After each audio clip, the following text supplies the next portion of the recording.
The Jared Dillian Show. I'm Jared Dillian. This is the Jared Dillian Show. Welcome. If you want to call to talk about your money, please call 844-305-7800. That's 844-305-7800. This is the Jared Dillian Show. You can also go to my website, which is jareddillianmoney.com. That's jareddillianmoney.com. Or you can follow me on Twitter at DailyDirtNap. And before we get started, somebody sent me this. I thought this had a financial angle to it. Maybe not. 12 rappers with the most expensive bling. Now, if I'm going to spend money on something, this is not the type of thing that I would spend money on. But I have accompanying photographs of the bling. Waka Flocka Flame has a Fozzie Bear chain worth $120,000. That's going to get us started. There's a picture here. Jay-Z has a gold chain. It's 11 pounds and costs $200,000. I'm going to skip some here. T-Pain has a big-ass chain. And it's actually a picture like a silver chain and then a big, like, jeweled sign that says big-ass chain. And that's cost $410,000. And then you have Rick Ross has a chain, and the pendant is him. It's like his face. It cost $1.5 million. I don't know. I can think of other things I want to do with $1.5 million and get a chain of myself. I mean, if you're going to do that kind of thing, I mean, Steve-O from Jackass had a tattoo of his own face on his back. And that's a lot. If you're going to, like, walk around with your face on you, then that's probably a cheaper way to do it. But more permanent, which is maybe why it's cheaper. About a month ago, I had lunch with a buddy. And he's I think he is 30 years old, and he went to the local university, and then he did what is basically death, personal finance death. He went to a second-tier law school, and he's a smart guy. He was finished at the top of his class, and when he finished, he had $158,000 in loans. I'm just going to say that again. He had $158,000 in student loans. Now, he's paying $400 a month, but that's not what the full payment is. He's not making interest payments. The interest payments are being added to the loan. By the way, they had loans like this in the housing market 12 years ago, and guess what? Everybody stopped doing them because they were insane. They were called negative amortization loans, or option arms. And if you didn't make your monthly payment, they just took it and added it to the principal. And these things crushed so many people. The housing industry was like, we're never going to have these again. And this student loans are like, oh, yeah, we're doing more of these, more. So after law school, for about 9 months, he worked for $45,000 as the public defender, making $400 a month interest payments, which, by the way, would be, I guess, $5,000 a year. He's paying 11% of his income in student loans, and still not even making a dent. This is. I'm like halfway through. I'm not even done with the story yet. I'm halfway through the story, and I'm like, this seems bad. This seems fundamentally wrong. And look, a lot of people are upset about student loans, and I'm upset about them for different reasons. Okay, I'm not. Most people are upset because they're like, somebody should forgive my loans, and I'm like, okay. I understand you took out too much debt, but I also understand that you're bad at math and you didn't run the numbers before you took out the debt, and you didn't think about what your payment would be. You didn't think about how much you would be making. You didn't think about any of this stuff. That somebody just pushed a piece of paper in front of you and you signed it.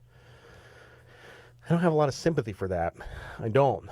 But then again, the part that I do have sympathy for is this system that we've created where, first of all, we'll give student loans to anybody, including lots of people who are not qualified to pay them back.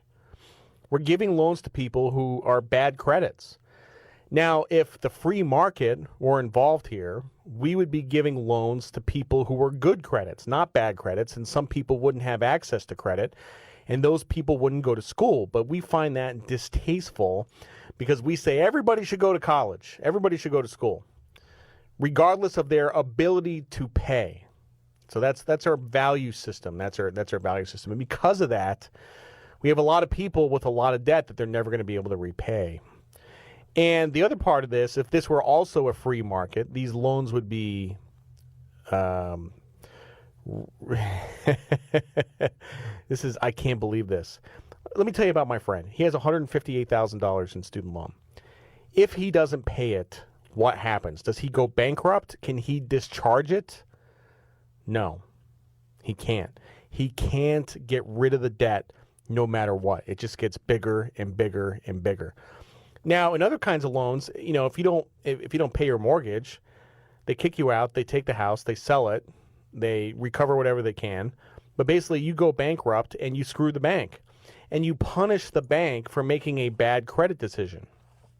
And since student loans have been nationalized and it's the government that's doing the lending, the government is not being penalized for its bad lending decision, and it never will be. So that is not a good system. How do you enforce discipline in a system like that? You can't. Anyway, my buddy, he's working in private practice now. He's making some more, but not a lot more. And he still does not have a huge hope of paying down these loans in his current job. The biggest financial screw-up that you can make is to go to a third-tier law school. A third-tier law school. More lawyers in the United States than any other country. 1 out of 250 people is a lawyer in this country. 1 out of 250 people, which is twice as many as any other country. And they don't get paid anything. A lot of people think, back when I was a kid in the 80s, it was like, who made money in town? It was the doctors and the lawyers. That's not even really true anymore. The doctors still make pretty good money depending on, what field they're in. But lawyers don't make money. We have lawyers in town on food stamps. That is real. Like, there are too many lawyers. It is supply and demand. Higher supply of lawyers drives down the price. There are a lot of lawyers here. I'm not kidding. Anyway, this guy, he's a pretty normal guy. He's hoping that Bernie Sanders or Elizabeth Warren wins the nomination because he just has no hope. Like, he needs them to be president because he has no hope to do something about these loans. And I suspect a lot of people are in the same boat. Forgiving student loans is wrong for a bunch of reasons. Because basically when you forgive a student loan, it basically goes on the government balance sheet. We issue more debt, taxes have to go up, and I hate to say it, but not that many people pay taxes in this country. It's the same people that pay taxes all the time, and those are the people that will bear the burden of these bad decisions. And I don't think that's fair. And there's not too many people out there who are willing to stand up and say, it's really unfair to these rich people that they have to pay for all this stuff. Like, nobody is saying that. This isn't the type of environment that we're living in, but I'm just telling you, that's the reality. That's what's going to happen. So there's a lot of things I'm willing to pay taxes for: defense, roads, infrastructure, stuff like that. I am not willing to pay for your decisions that don't make any economic sense. So the way we have to do this is we have to privatize student lending, return it back to the private sector. We have to do a credit check on all student loans, and people must be eligible to file bankruptcy and discharge them. That's the solution. If you have a lot of student loans, you basically only have one way out. If you're listening to this and you say, I have a lot of student loan debt and I'm trapped, I sympathize. I understand. There's only one way out, and that way out is to make more money. You can't fix it by cutting expenses. That can help, but you have to fix it by making more money. That is the only way out. If you ran up $150,000 in debt as a poetry major, just, okay, I know you like poetry. You're going to have to work in another profession that makes more money to pay back the debt.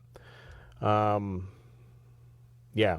So that's the reality. I mean, I actually got an email. This was probably a year and a half ago at this time, and it was from a woman. Same situation, went to a third-tier law school, crippling amounts of debt, $200,000 in debt, and she was trying to work as a lawyer, and she was making $40,000 a year or something like that. And I think what I said to her was, I was like, you have to you have to think about changing jobs. You have to think about a different profession, because right now this is checkmate. You're trapped, and the only way out is to make more money. The only way out. Or, I mean, I guess it's door number 3. Bernie Sanders gets elected, and, then all hell breaks loose. But, a good way to think about this is think about how much you are paying per class when you're in school. If it's $30,000 per semester, 5 classes that you're taking at a time, 18 classes per class, that's 90 individual classes per semester.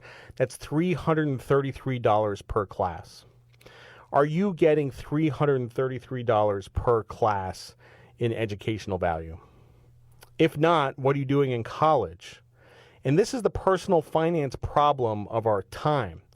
College is so expensive that you need to look at other options. I was talking with some friends just recently. One of them had a daughter, first semester in college, $78,700. $400,000 over 4 years. What job can you possibly get to make that make economic sense? We can't, it's gotten to the point we can't afford college anymore. If we can, it's we can't afford it. We can't afford it. If you paid $100,000 for a degree in poetry, I mean, I hope you are rich. I hope you're rich. Another thing, the education you get at most schools is not that great. We'll be back in a few seconds. I'm Jared Dillian. This is the Jared Dillian Show.